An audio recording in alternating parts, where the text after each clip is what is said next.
Tantor Audio, a division of Recorded Books, presents Surviving the Death of a Sibling, Living Through Grief When an Adult Brother or Sister Dies. By T.J. Wray, narrated by C.S.E. Cooney. Foreword.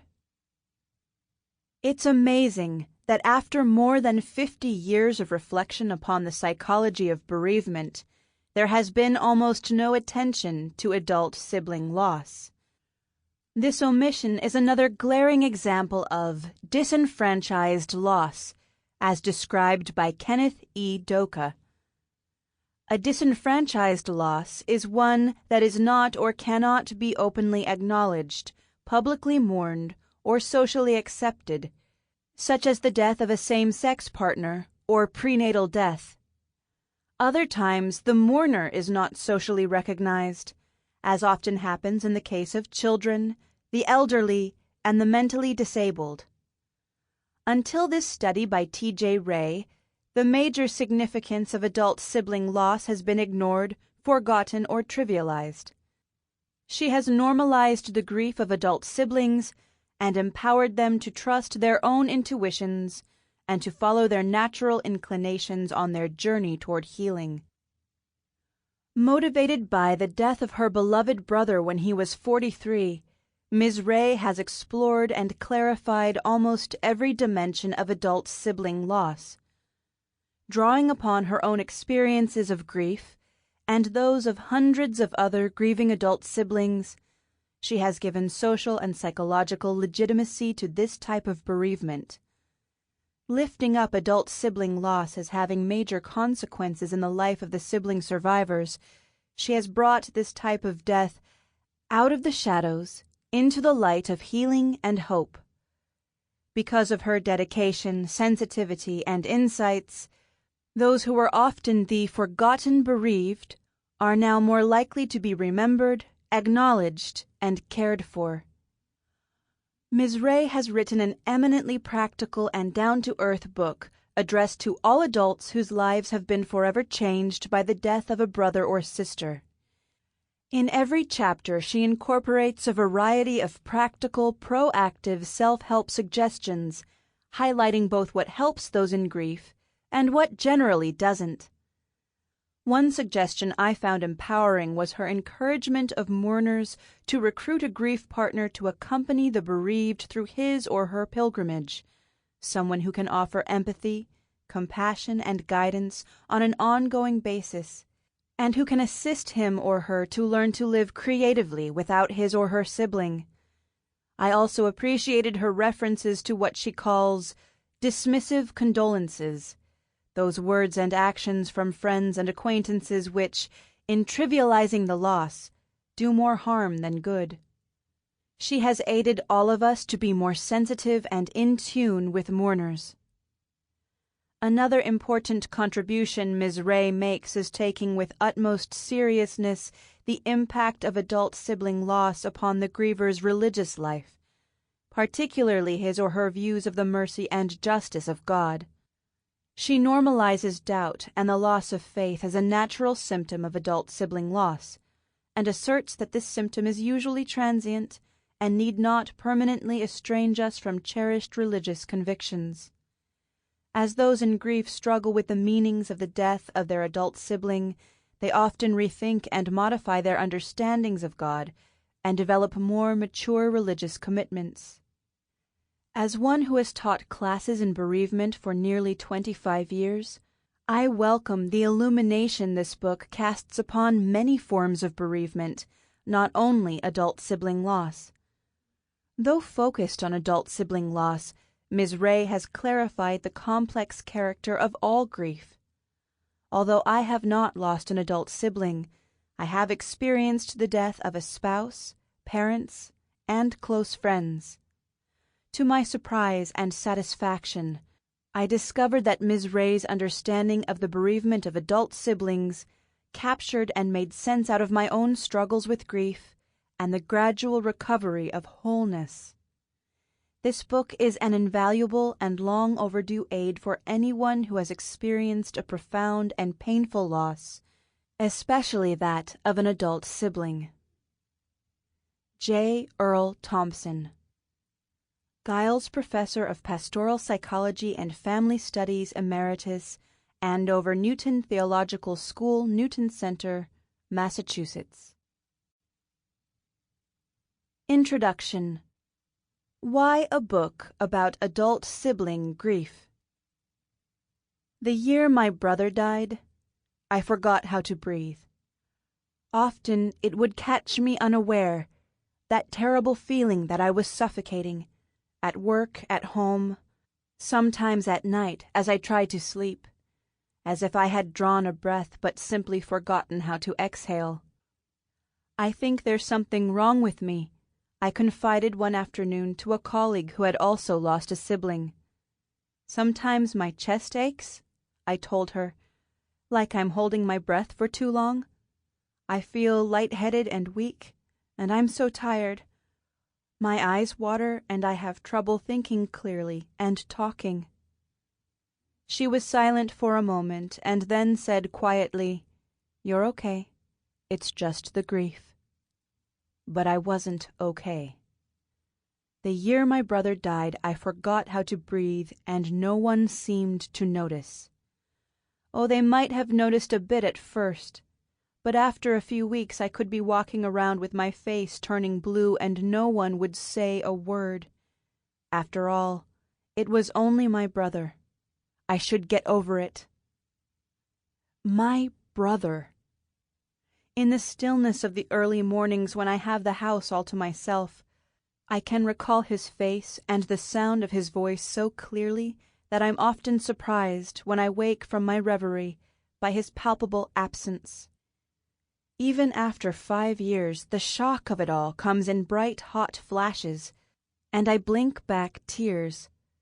I still hug my sides and rock back on my heels every now and then and ask, why? Never expecting an answer. But most of all, I just miss him. I miss our long conversations about religion and philosophy and how both can make people either enlightened or judgmental. I miss our deep belly laughs about our older sister, Linda, and how as a skinny teenager she used to wear 6 slips under her skirt to make her butt look bigger. I miss making jokes about our mother's latest hair color, with both of us then feeling the same slightly guilty surge of love for her that only siblings can share. I miss my brother's honesty, and the way he could tell me that I was wrong without ever hurting my feelings, simply because he knew me so well. I miss that familiar feeling that I have had all of my life, the comfort of simply knowing that he was in the world. Memories of the early days and months following my brother's death are a mixture of people, feelings, and indistinct events jumbled together in the general swirl of grief. There is often a surreal feeling attached to those early memories, as if they had happened to someone else. There are also painfully vivid and detailed memories that jump out of the haze, like little vignettes, in which I appear as a person merely playing myself in some bizarre, terrible drama. I look back on my grieving self with great sadness, wishing that I could step back in time and offer her comfort. But that grieving me did not feel entitled to her grief, and almost certainly would have rejected any overture. Indeed, within days of my brother's death, I learned an important lesson. I learned that no matter how paralyzed with grief and sorrow I might have felt, society does not recognize the death of an adult brother or sister as a major loss. Comprehending this, I retreated into the shadows, a place where most other surviving brothers and sisters go to mourn, and waited for the sadness to pass. My initial response to my brother's death was to search for information that would help me make sense of it all. I was certain that with the explosion of the internet and online resources like Amazon.com, I'd be able to find books specifically addressing my situation. I was wrong. I searched the internet for hours at a time, hoping to find something, be it a book or an article, that might help me to better understand and cope with my grief. And I spent long afternoons prowling the stacks at our local library and the university library near my home. But those searches were always in vain. For while I located countless books, articles, and self-help tapes intended to help the bereaved in coping with the death of a parent, a spouse, or a child, and much to my surprise, even uncovered a wealth of information dealing with the subject of pet loss, I was amazed to find that there was virtually nothing written on the subject of adult sibling grief. How could this be? More than 2.5 million deaths occur in the United States each year, meaning that roughly 4.2 million adult siblings experience the death of a brother or a sister.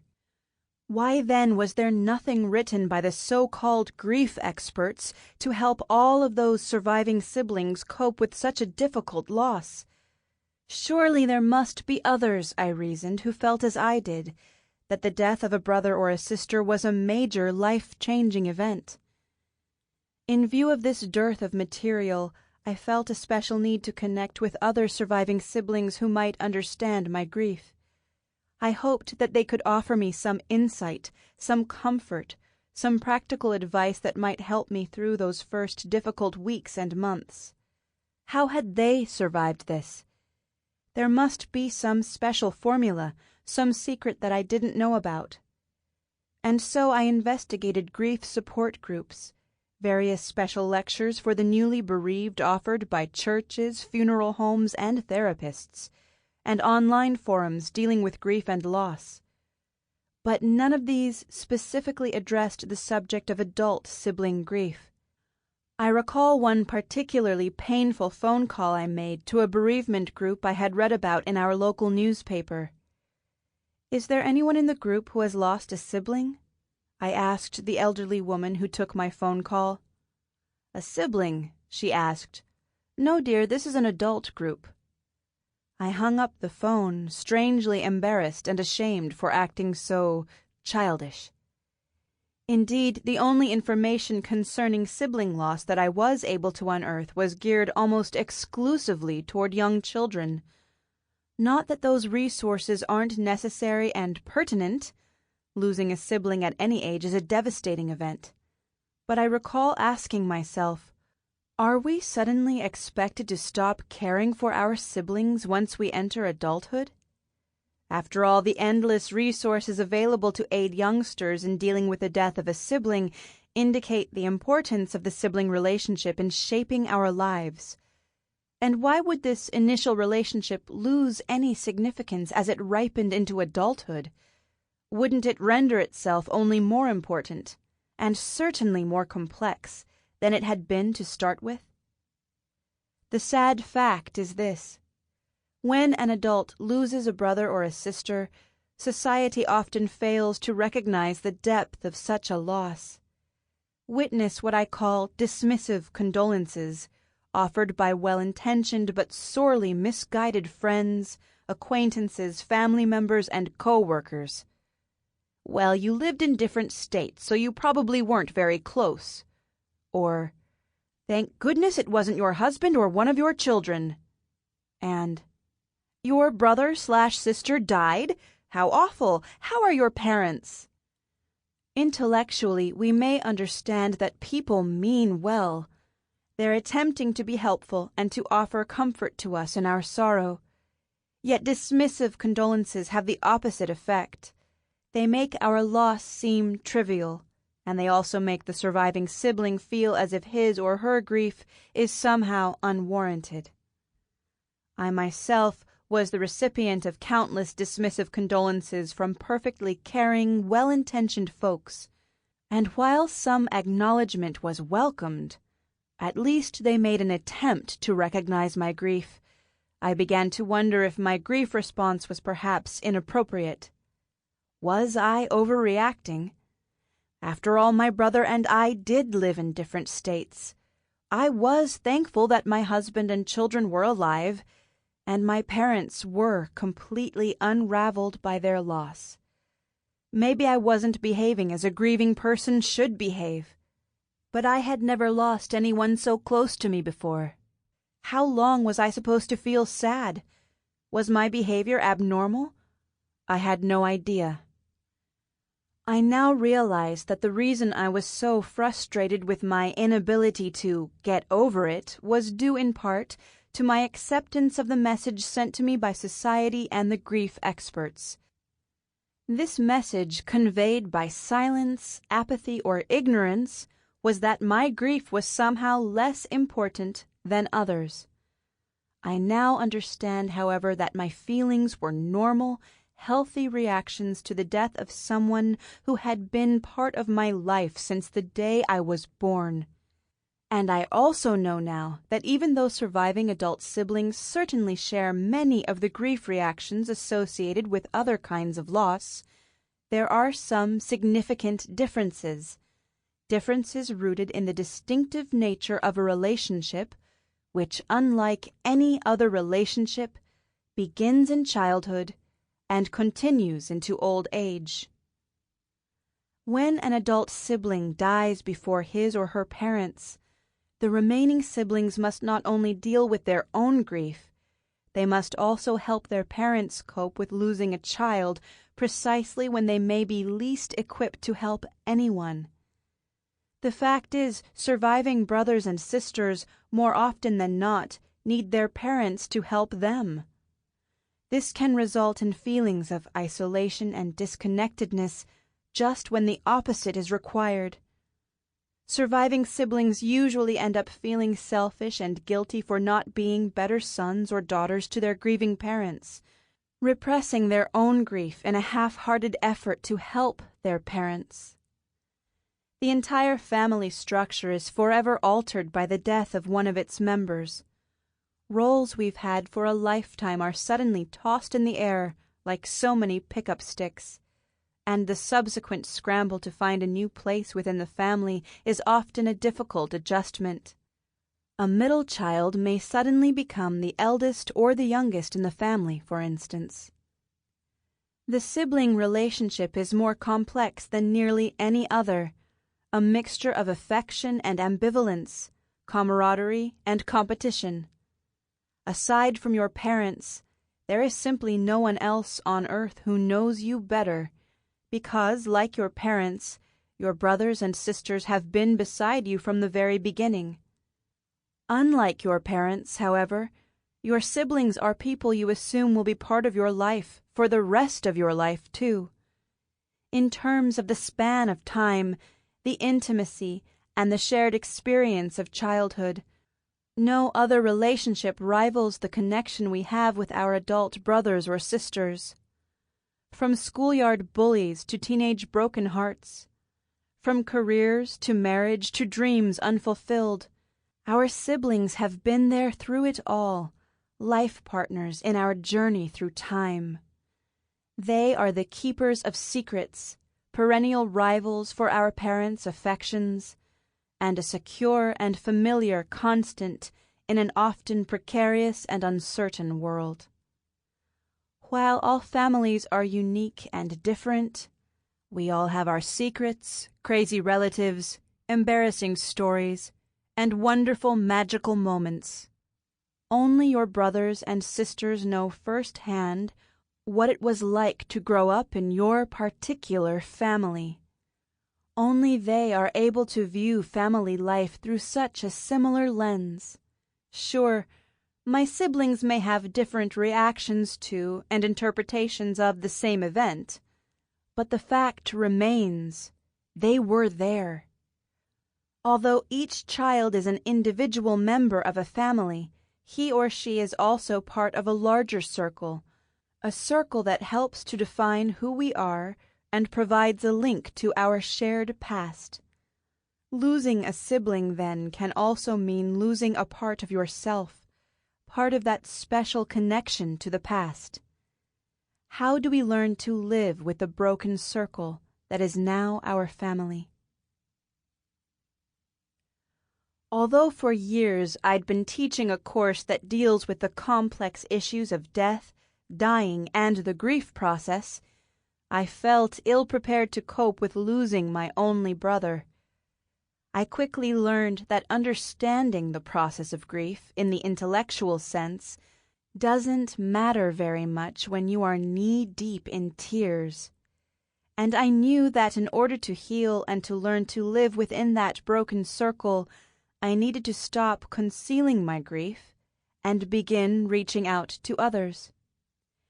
As I began to speak more openly about this topic, I found that there were countless cases of unresolved grief among other surviving siblings, and I soon reached the conclusion that adult sibling bereavement is what psychologists call a disenfranchised loss, which in simple terms means that society fails to classify our mourning as a legitimate loss.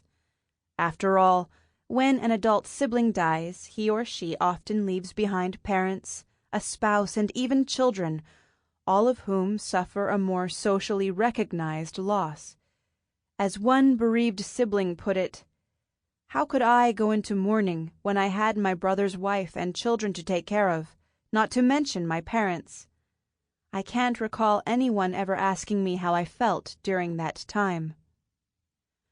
The purpose of this book, therefore, is to lend comfort and support to surviving adult siblings. Those who have contributed to this book did so with the sole desire to help others tread the muddy waters of sibling loss, waters through which they themselves have already passed. This is not a psychoanalytic book, nor is it intended to replace any form of grief therapy or psychological counseling, though it may serve to complement either. Dr. Elizabeth Kubler-Ross was among the first to describe the process of dying in terms of stages. These stages also correspond to the grief process. Stage 1, shock, denial, and isolation. Stage 2, anger. Stage 3, bargaining. Stage 4, depression. And Stage 5, acceptance. But while Kubler-Ross maintained that it seems there are discernible stages through which a dying/grieving person passes, she also recognized that these stages are by no means fixed or universal. In other words, one may pass quickly or slowly through a particular stage, pass through stages out of order or not at all, pass through one stage only to slip back into that stage at a later date, and so forth. Since Kubler-Ross's initial work, many others have put forth their own models in an effort to describe the complex process of grieving. According to grief and bereavement author Earl Grolman, each person's grief journey is as unique as a fingerprint or a snowflake. This begs the question: if the process of grief is so individual and complex, why do we need a model at all? The truth is, many modern psychological theorists reject the use of stages or models in describing this highly individual process. I've found, however, that even those theorists who jettison the use of models in describing grief usually end up stringing together many of the universal reactions to loss into essentially non-structured models. While I wholeheartedly concur with the notion of grief as an individual process and understand it to be a normal, healthy response to the death of a loved one, and in most cases not pathological, I have come to believe that models, to a very limited degree, can be helpful. Models, at the very least, provide a framework that enables us to understand grief as a process. In fact, when I initially began to gather information from surviving siblings, I used a 12-page questionnaire framed around Kubler-Ross's well-delineated model. Why? The answer is more practical than theoretical. In my many conversations with grieving siblings, Kubler-Ross's work was the only work ever referenced.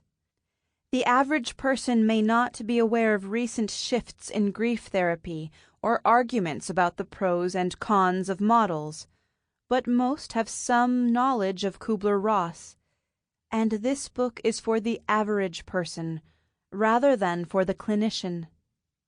Further, because Kubler-Ross's model lends itself naturally to an easy-to-read, understandable framework that proceeds in a clear, logical fashion, I decided to use it as a starting point.